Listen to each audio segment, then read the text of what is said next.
بسم اللہ الرحمن الرحیم اللہم صلی علی سیدنا مولانا محمد بارک وسلم۔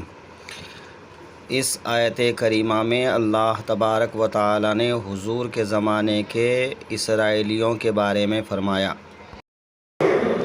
چونکہ یہ اسرائیلی بھی انہی کی اولاد میں سے تھے تو ان کو مخاطب کر کے اس آیت میں یہ کہا گیا، اس لحاظ سے کہ مسلمان یا اللہ کے رسول صلی اللہ علیہ وسلم دین کے کام کے لیے بہت زیادہ فکر مند رہا کرتے تھے اور امید رکھتے تھے کہ جن کے سامنے بھی وہ تبلیغ کریں وہ اسلام میں داخل ہو جائے۔ تو اس امید کے ساتھ تبلیغ کرتے، لیکن کبھی ایسا ہوتا کہ وہ مسلمان ہو جاتا اور کبھی ایسا ہوتا کہ مسلمان نہیں ہوتا۔ تو جب تبلیغ کرنے کے بعد، سمجھانے بجھانے کے بعد کوئی مسلمان نہیں ہوتا تو صحابہ کرام اور اللہ کے رسول صلی اللہ علیہ وسلم رنجیدہ ہو جاتے، نا امید ہو جاتے، ایک طرح سے دل ٹوٹ جاتا کہ میں نے ان کو سمجھانے بجھانے میں کوئی کمی نہیں چھوڑی، تبلیغ میں کوئی کمی نہیں چھوڑا، اس کے باوجود یہ ایمان نہیں لایا۔ تو اس نا امیدی اور رنج کو دور کرنے کے لیے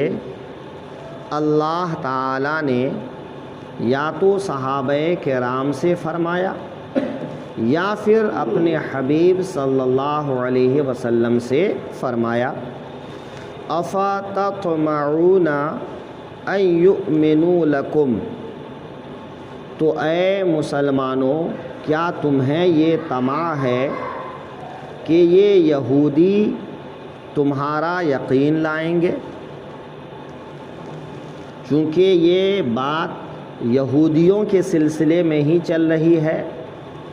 لہٰذا اس کا خاص مخاطب جو ہے یہودی ہے، لیکن اگر اس کو عام کفار کے بارے میں محمول کیا جائے اور کبھی آپ کفار کے سامنے تبلیغ کریں اور وہ تبلیغ کرنے کے بعد آپ کی بات پر یقین نہ لائے، یا کوئی عالم دین مسلمانوں کو بار بار نصیحت کریں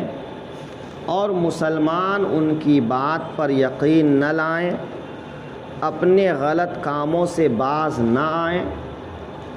تو ایسے موقع پر جو مایوسی ہوتی ہے اس مایوسی کو دور کرنے کے لیے اللہ تعالی نے یہ فرمایا کہ اے مسلمانوں کیا تمہیں یہ طمع ہے کہ یہ لوگ تمہاری بات پر یقین کر لیں گے، یا یہ لوگ ایمان لے آئیں گے، یا یہ لوگ گناہ کا راستہ چھوڑ دیں گے؟ ایسا نہیں ہو سکتا ہے۔ کوئی ضروری نہیں ہے کہ آپ نے جن کو سمجھایا وہ آپ کی بات سمجھ جائے اور ہدایت کے راستے پر آ جائے۔ اگر ایسا نہ ہوا تو مایوس مت ہو، رنجیدہ مت ہو، اطمینان رکھو، تم اپنا کام کرتے رہو۔ یہ نہیں تو ان کی آنے والی نسل، یا یہ نہیں تو کوئی اور صحیح، تم 10 کے سامنے تبلیغ کرو گے تو کوئی نہ کوئی تمہاری بات کو سمجھے گا، کوئی نہ کوئی دین کی طرف آئے گا۔ تو یہاں پر